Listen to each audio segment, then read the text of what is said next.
Hi, Karen Deis here, and this is the February 2014 recap of some of the articles that you'll find in the Mortgage Currency edition. Now the Consumer Finance Protection Bureau and the January 10th date has passed. The qualified mortgages and the ability to repay has been implemented. In future issues, we want to give you some tips on how to protect yourself and your company from lawsuits and buybacks. So in this issue, I highly recommend that you read Tammy Butler's article about several ways to have your borrowers acknowledge that they have the ability to repay their mortgage. So if you're ever audited or taken into court, that you have a way to protect yourself. Now, you can elect to do nothing, or you can read the 4 different ways that Tammy outlines to document that your clients have the ability to repay. It is really awesome advice here. Next, if you originate FHA loans, April 21st is going to be a red letter day for you because the new mandatory downgrade rules go into effect. Tracy Rumsey has did a great job on taking the 17-page mortgagee letter, and she's also created a handy chart for subscribers with a list of conditions that require mandatory downgrades. Now, a couple of big changes are in regards to cash reserves, non-owner occupied co-borrowers, and how their income can be counted.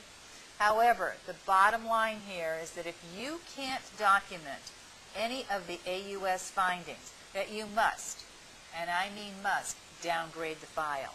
So subscribers, download the handy chart so you have something to refer to on a regular basis. Last month I wrote an article about the final social media rules, but one of our subscribers pointed out that I missed a very important part, and that is that the Fair Housing updated its equal opportunity credit rules, stating that the HUD housing logo must now appear on all of your social media pages.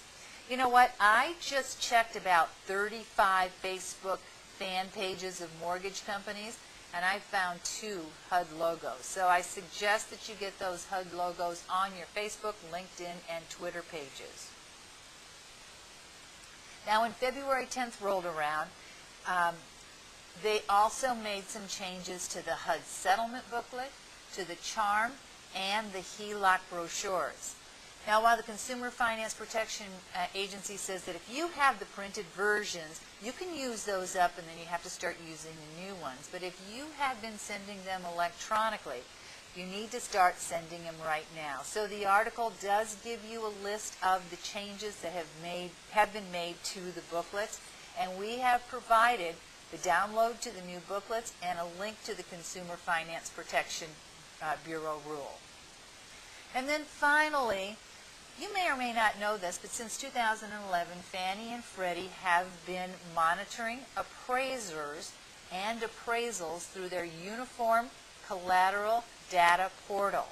So what they've done is created a watch list of a list of appraisers whose licenses have been revoked or are suspended. And they also have a list of appraisers whose quality really kind of sucks. So what they're planning on doing, or what they have done, is that they are working with the appraisers to improve the quality of their reports, and if it can't be improved, they're going to be off the list. So I recommend that if you sell to Fannie or Freddie, or your company sells to a company who sells to Fannie or Freddie, that you double check to make sure that your appraisers are not on that list, or you're going to have some issues. So again, thank you so much for subscribing. Thanks for listening to this video. And remember that getting a mortgage loan approved and closed these days is rocket science.